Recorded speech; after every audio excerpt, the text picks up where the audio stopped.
The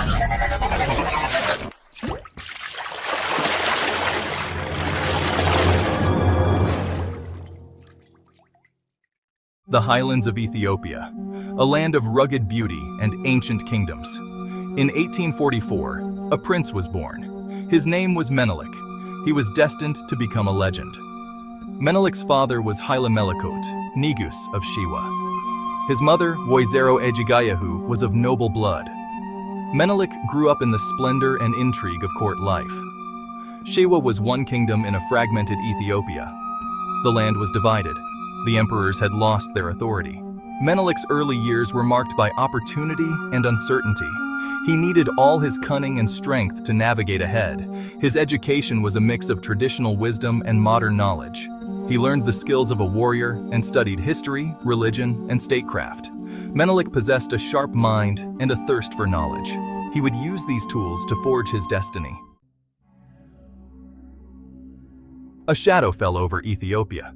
Emperor Tewodros II, a ruler of ambition and brutality, rose to power. He sought to unite the fractured kingdoms by force. Tewodros saw Shewa as a threat. He demanded Menelik's submission. Fearing for his life, Menelik's father agreed to send him to Tewodros's court as a hostage. Menelik was just a boy, but he understood the danger he was in. For 10 long years, Menelik lived as a captive in Tewodros's court. He witnessed firsthand the emperor's ruthlessness and his dreams of a united Ethiopia. But he also learned valuable lessons about politics, warfare, and the art of survival. Despite the hardships he endured, Menelik never lost sight of his ambition. He knew that his destiny lay in returning to Shewa and claiming his birthright. He bided his time, waiting for the right moment to strike. Opportunity arose in 1865. Emperor Tewodros, facing rebellion and a British expeditionary force, met a tragic end. Menelik saw his chance. He escaped from captivity and returned to Shewa. His people welcomed him with open arms. They proclaimed him Negus, their rightful ruler. Menelik, now a seasoned leader, quickly asserted his authority.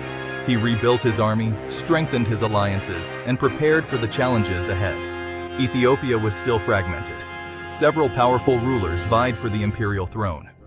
Menelik, however, had a vision. He would not be content with just ruling Shewa. He aimed to unite all of Ethiopia under his banner. Menelik was a shrewd diplomat and a skilled strategist. He forged alliances through marriage and diplomacy, bringing rival rulers under his sway. His military campaigns were marked by both tactical brilliance and unwavering determination. He was a leader who inspired loyalty in his followers and fear in his enemies. In 1889, Menelik achieved his lifelong goal. He was crowned Emperor of Ethiopia. His coronation marked the beginning of a new era for the ancient kingdom. Menelik was determined to modernize his nation and secure its place in the world. He understood that Ethiopia needed to adapt to the changing times. European powers were encroaching on Africa, eager for resources and colonies. Menelik knew that Ethiopia had to become stronger to resist these threats. Menelik embarked on an ambitious program of modernization. He invited foreign experts to train his army and develop infrastructure. He established the first modern schools and hospitals in Ethiopia. He introduced new technologies, including the telegraph and the telephone, connecting his vast empire like never before. He also reformed the government, creating a more centralized and efficient system. He understood that a strong central authority was essential to modernize Ethiopia and resist foreign domination.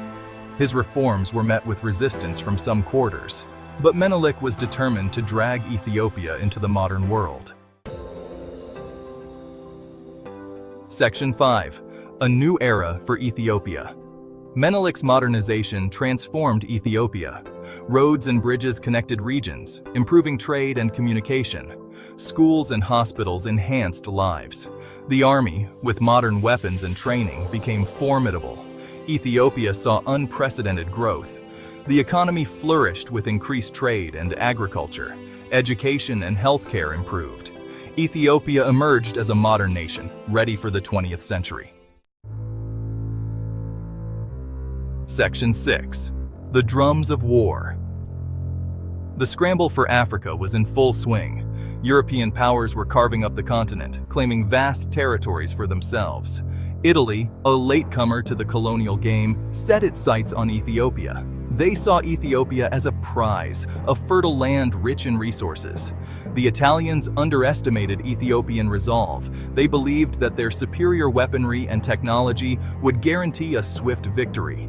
They would soon learn their mistake. Menelik had no illusions about Italian ambitions. He had spent years preparing for this moment.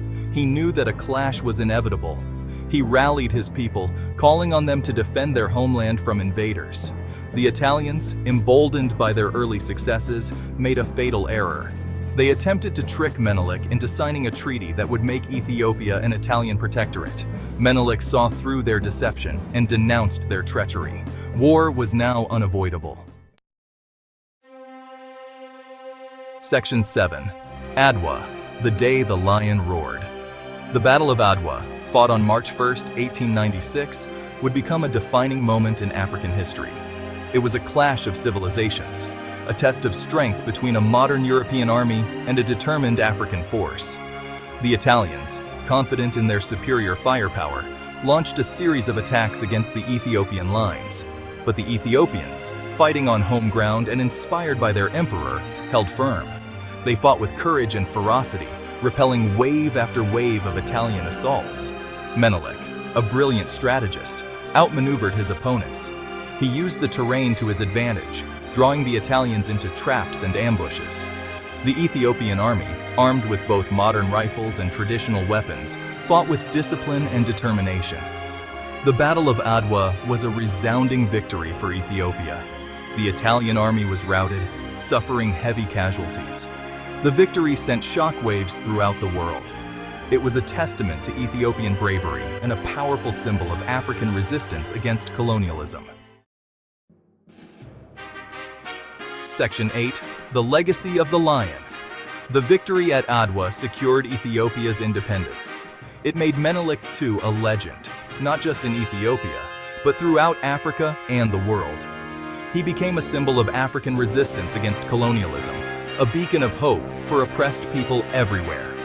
Menelik used his newfound prestige to further modernize Ethiopia.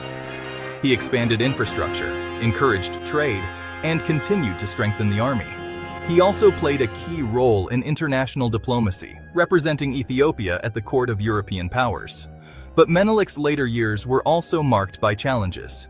His health deteriorated, and succession became a pressing issue. He died in 1913, leaving behind a complex legacy. Menelik II was a man of contradictions.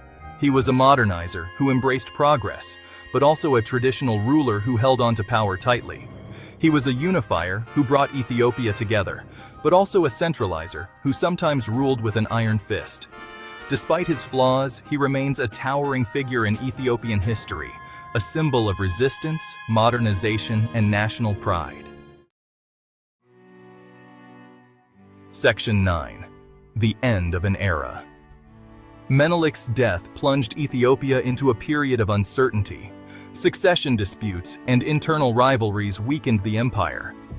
The modernization he had begun continued, but at a slower pace. The world, too, was changing. The rise of fascism in Europe cast a long shadow over Africa. Italy, still smarting from its defeat at Adwa, would return to Ethiopia in 1935, seeking revenge and colonial domination. Menelik's legacy, however, lived on. His modernization efforts had laid the foundation for a more resilient Ethiopia. And the memory of Adwa, the day Ethiopia defeated a European power, served as a powerful inspiration for future generations. Ethiopia would face many more challenges in the years to come. But Menelik II's reign marked a turning point in its history. He had ushered Ethiopia into the modern world, secured its independence, and inspired generations with his vision of a strong and united nation. Section 10. Menelik's Echo Through Time. Today, Menelik II is remembered as the father of modern Ethiopia. His image graces statues and currency. His name is spoken with reverence and pride. He is a national hero, a symbol of resistance against colonialism, and a champion of modernization. His legacy is complex and multifaceted. He was a product of his time, a ruler who navigated a turbulent era with skill and determination. He left an indelible mark on Ethiopia, shaping its destiny in profound ways. Menelik's story is a reminder that even in the darkest of times, hope and resistance can flourish. It is a testament to the power of leadership, the importance of unity, and the enduring spirit of the human will. And it is a story that continues to inspire, not just in Ethiopia, but throughout Africa and the world. The Lion of Judah may be gone, but his roar still echoes through time, a powerful reminder of the importance of fighting for freedom, embracing progress, and never giving up on one's dreams.